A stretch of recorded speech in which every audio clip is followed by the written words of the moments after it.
আসসালামু আলাইকুম রহমতুল্লাহি ওবরকাতুহু। সম্মানিত দর্শক, জুলাই আগস্ট বিপ্লবের যারা প্রধান অংশীজন, এই বাংলাদেশে যারা ছিলেন রাজনীতির ময়দানে, যারা এই আন্দোলনটি প্রমোট করেছেন, এই আন্দোলনটি পরিচালনা করেছেন এবং এই আন্দোলনের জন্য যথেষ্ট দুর্ভোগ দুর্দশার শিকার হয়েছেন, তারা মোরালে সবাই ফ্রাস্ট্রেটেড।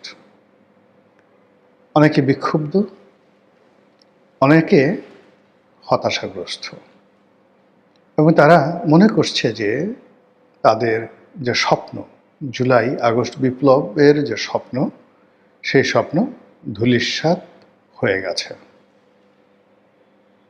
অন্যদিকে যারা সরকারের যারা কর্তা ব্যক্তি, তাদের সঙ্গে জুলাই আগস্ট বিপ্লবের যারা লোকজন, তাদের স্পষ্ট মতদ্বৈততা দেখা দিচ্ছে।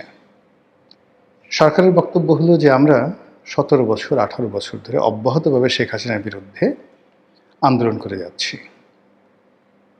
আমাদের ত্যাগ তিতিক্ষা, আমাদের জীবনের সব কিছু আমরা বিসর্জন দিয়েছি শেখ হাসিনার সেই পতনের জন্য।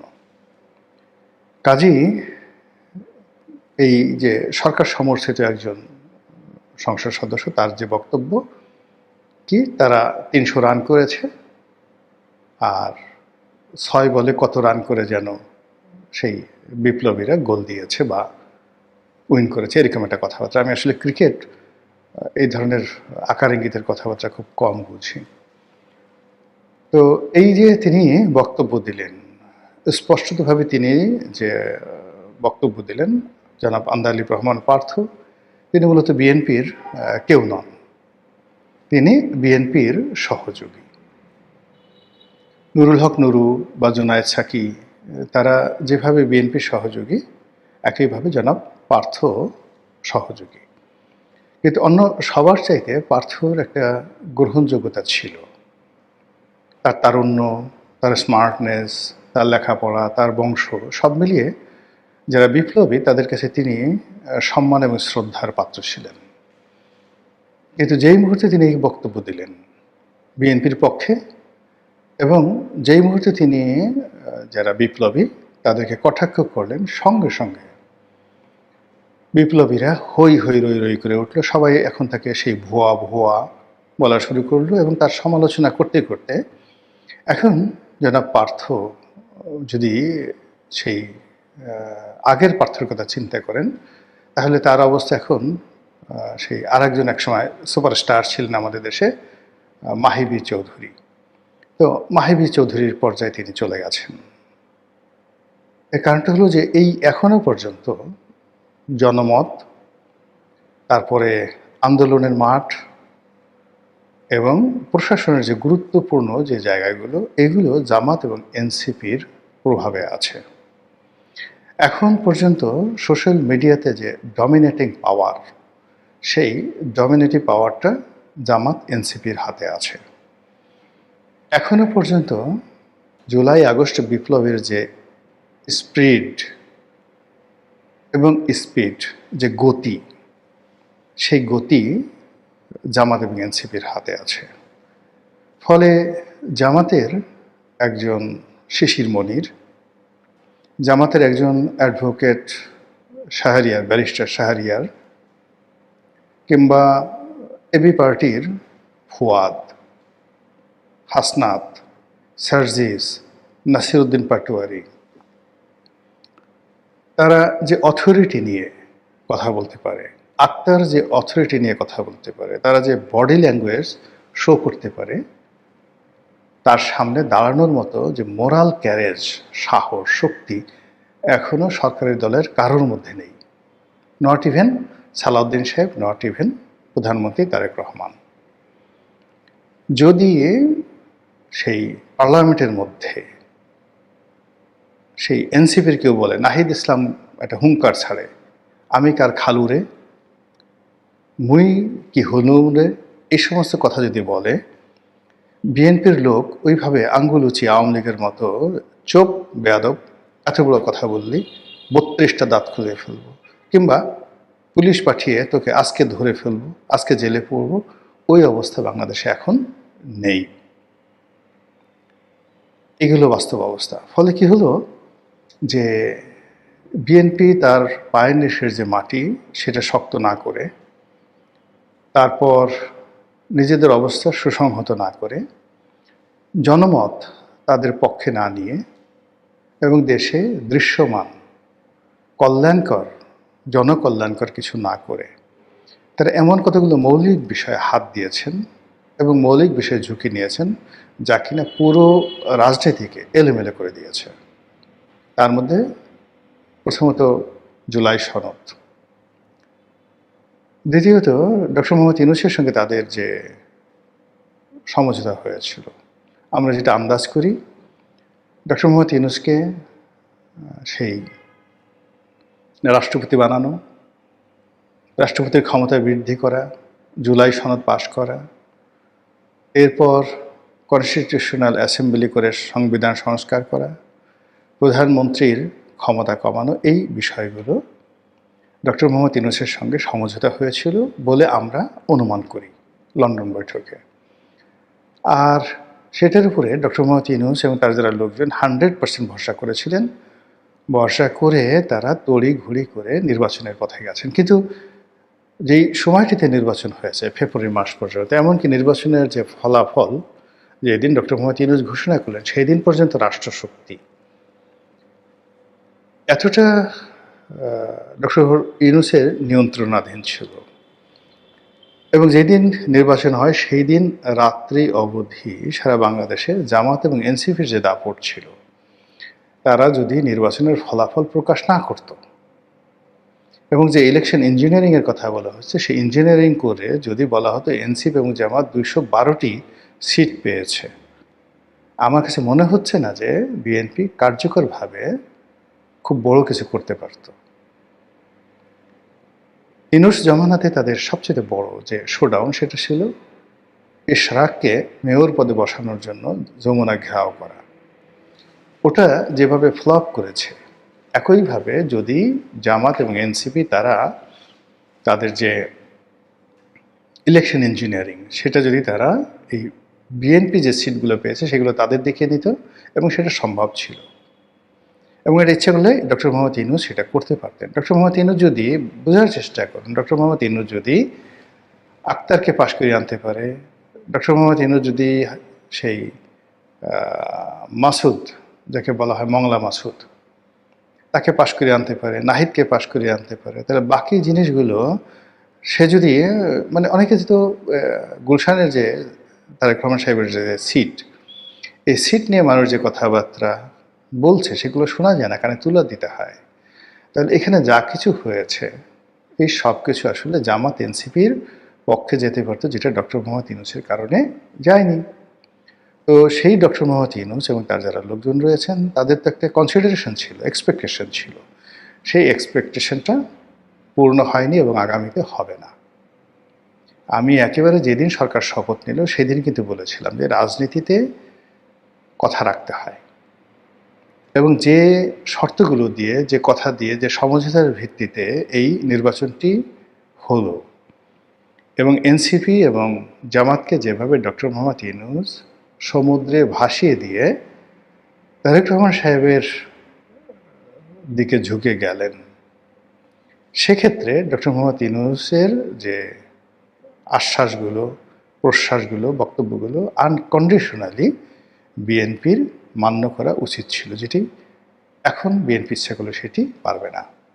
ফলে এখান থেকে যে ফ্রাস্ট্রেশন শুরু হলো, ঠিক আপনি ইরান এবং যে ইসরায়েলের যে যুদ্ধ, এই যুদ্ধ কিন্তু হতো না। আমেরিকা এবং ইরান একটা পরমাণু চুক্তি করে ফেলেছিল, অসাধারণ একটি চুক্তি করে ফেলেছিল বারাক ওবামার আমলে।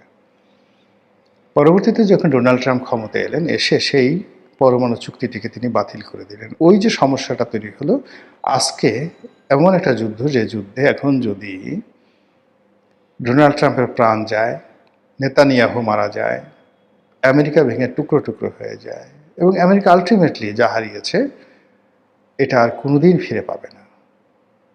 তো দেখেন, ওই যে একটা কমিটমেন্ট, সেই কমিটমেন্ট থেকে ফিরে আসার কারণে, তো রাজনীতিতে যখন চুক্তি হয়, কমিটমেন্ট হয়, ওটা রক্ষাকর্তা। যুদ্ধের ময়দানে ধরেন, এই যে দেখেন একটা এত বড় একটা যুদ্ধ হচ্ছে, হঠাৎ করে সেই যুদ্ধ বন্ধ করে দুই পক্ষ, আমেরিকার ভাইস প্রেসিডেন্ট দ্বিতীয় গুরুত্বপূর্ণ ব্যক্তি, আর সেই যাকে বলা হয় ইরানের ৩ নম্বর গুরুত্বপূর্ণ ব্যক্তি, প্রেসিডেন্টের পরে যিনি গুরুত্বপূর্ণ ব্যক্তি তিনি হলেন পার্লামেন্টের স্পিকার। তিনি ইসলামাবাদে এসছেন সমঝোতার জন্য। তো এই হলো রাজনীতিতে সমঝোতা। সমঝোতা ছাড়া আসলে কখনো কোনো কিছু হয় না। প্রচণ্ড বিরোধিতা ছিল ইংল্যান্ডের সঙ্গে, আমেরিকার সঙ্গে রাশিয়ার দ্বিতীয় বিশ্বযুদ্ধের সময়, কিন্তু হিটলারের বিরুদ্ধে তারা পারছিল না। না পারার কারণে স্ট্যালিনের সঙ্গে তাদের বন্ধুত্ব করতে হয়েছিল। এই রাজনীতিতে যে এলোমেলো একটা অবস্থা চলছিল, সেই এলোমেলো অবস্থার মধ্যে হঠাৎ করে যখন বিএনপির সঙ্গে ডক্টর ইউনূসের একটা সমঝোতা হলো, সেই সমঝোতার জায়গাতে বিএনপি ডক্টর ইউনূসের সঙ্গে কথা দিয়ে কথা রাখেনি। ইউনূসের অনেক ত্রুটি, অনেক ভুল। ইউনূস যদি প্রেসিডেন্ট হতো, তার ক্ষমতা বাড়তো, তার বিরুদ্ধে আবার আমাদের আন্দোলন করতে হতো, সেটা হলো আলাদা। কিন্তু এই যে বিএনপি ইউনূসের সঙ্গে যে সমঝোতা হয়েছে, সেই সমঝোতা যদি তারা রক্ষা না করে, এটার ফলে যে নতুন সমস্যা তৈরি হবে, সেই সমস্যাটা ইউনূস ক্ষমতায় বসলে যে সমস্যা হতো তার সাথে ১০০ গুণ বেশি সমস্যা হবে। কি সমস্যা? এই সরকারের প্রতি যে সফট পাওয়ারগুলো, তাদের যে গ্রিন সিগন্যাল ছিল, আমেরিকা, আমাদের ব্যবসায়ী সমাজ, ডিপ স্টেট, ভারত, পাকিস্তান, চীন, এই অল্প সময়ের মধ্যে আপনি দেখেন তো তাদের সমস্যা, মানে তাদের সেই সমর্থনগুলো আছে কিনা। Number one. নাম্বার টু হলো, এই সরকারের প্রতি যে কোঅপারেশন করতে চেয়েছিল জামাত এবং এনসিপি, তার একটাও এখন নাই। বরং এখন এনসিপি এবং জামাত যে কাজটি করছে, তারা হলো শেখ হাসিনা এবং আওয়ামী লীগের চাইতেও বিএনপিকে এখন ভয়ঙ্কর মনে করছে।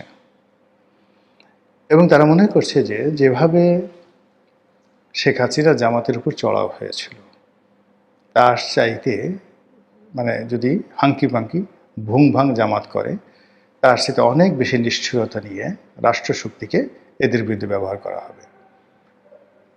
জামাতের অফিসে তালা লাগানো হয়েছিল, জামাতকে এক্সিকিউটিভ অর্ডার দিয়ে তাদের রাজনৈতিক কর্মকাণ্ড নিষিদ্ধ করা হয়েছিল, কিন্তু দল হিসেবে জামাতকে বিচারের মুখোমুখি করেনি শেখ হাসিনা, দল হিসেবে জামাতকে নিষিদ্ধ করেনি, কিন্তু আওয়ামী লীগকে দল হিসেবে নিষিদ্ধ করেছে। এবং আওয়ামী লীগ এখন যুদ্ধ অপরাধীদের বিচারে বা মানবতা বিরোধী বিচারের অপরাধের বিচারে তাদেরকে বিচার করা হবে। তো আওয়ামী লীগের মতো একটা বিরোধী বড় দলকে, ঐতিহ্যবাহী দলকে বিএনপি যদি এই পর্যায়ে নিয়ে যেতে পারে, জামাত কোন ড্যাশ, জামাতকে তারা কী করতে পারে? জামাতকে এটা বোঝে না। ফলে জামাত বাসর রাতে বিড়াল মারার যে পরিকল্পনা নিয়েছে, সেই পরিকল্পনার অংশ হিসেবে সে তার তরুণ তুর্কি যারা আছে তাদেরকে খেপিয়ে তুলছে। জামাতের যে অংশটি ডক্টর মোহাম্মদ ইউনূসের সঙ্গে যাদের দহরমরম্ব সম্পর্ক ছিল, তাদের সবার বিরুদ্ধে তারা এখন উঠে পড়ে লাগছে। তারা এখন আসিফ নজরুলের বিচার চাচ্ছে।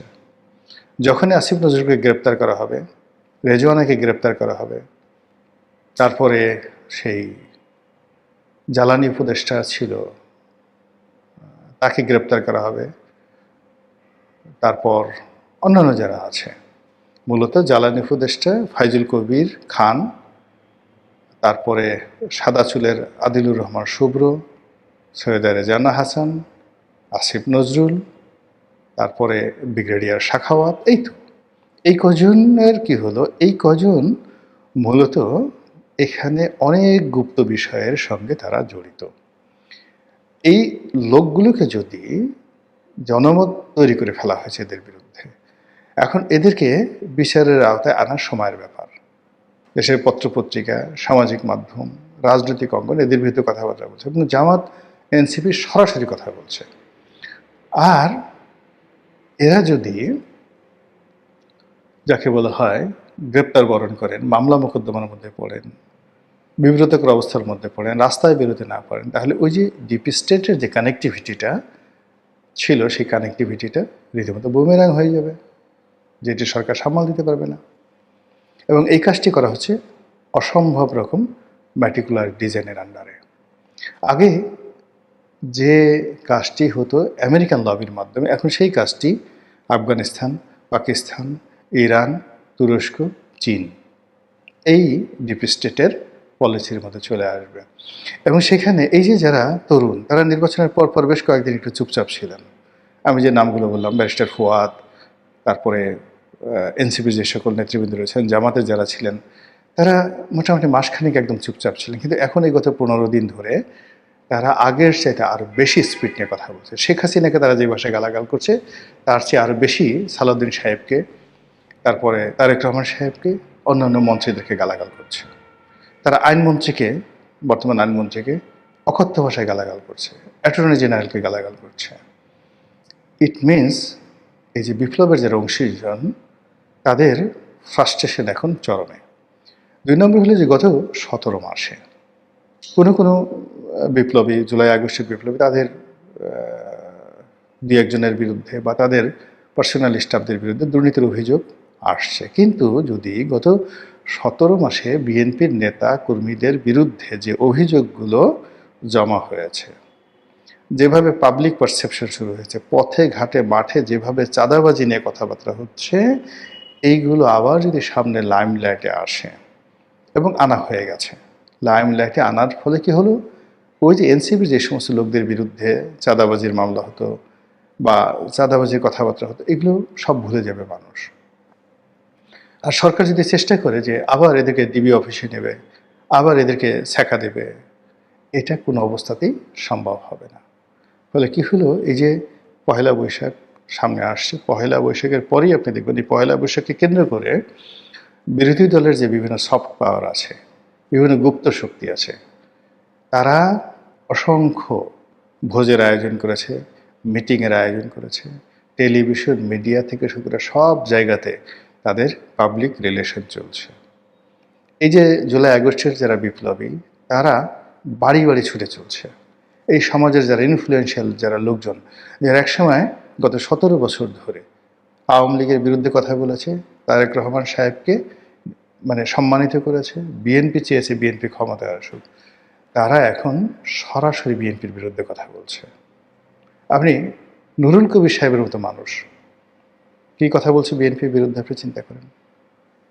আসিফ নজরুল বিএনপির পক্ষে কথা বলবে? তাদের কি একটা ভ্যালু নেই? আপনি তাকে জেলে নেন, কিন্তু আসিফ নজরুলই।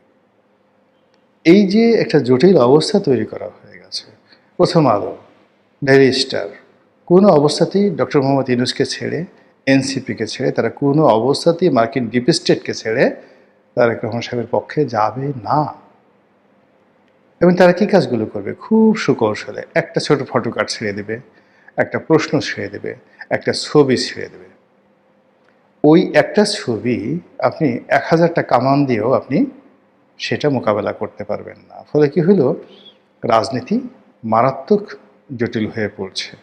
এবং সম্ভবত এই যে যারা জুলাই আগস্ট বিপ্লবের যারা নেতৃবৃন্দ, তারা যে আরেকটি বিপ্লব, আরেকটি অসম্পূর্ণ বিপ্লব, আরেকটি অভ্যুত্থানের যে হুমকি দিচ্ছে, সরকারের যদি ন্যূনতম বোধ থাকে, তাদের উচিত এই বিষয়গুলো নিষ্পত্তি করা, কোনো রকম চালাকি না করা। আসসালামু আলাইকুম রহমতুল্লাহি ওয়া বারাকাতুহু।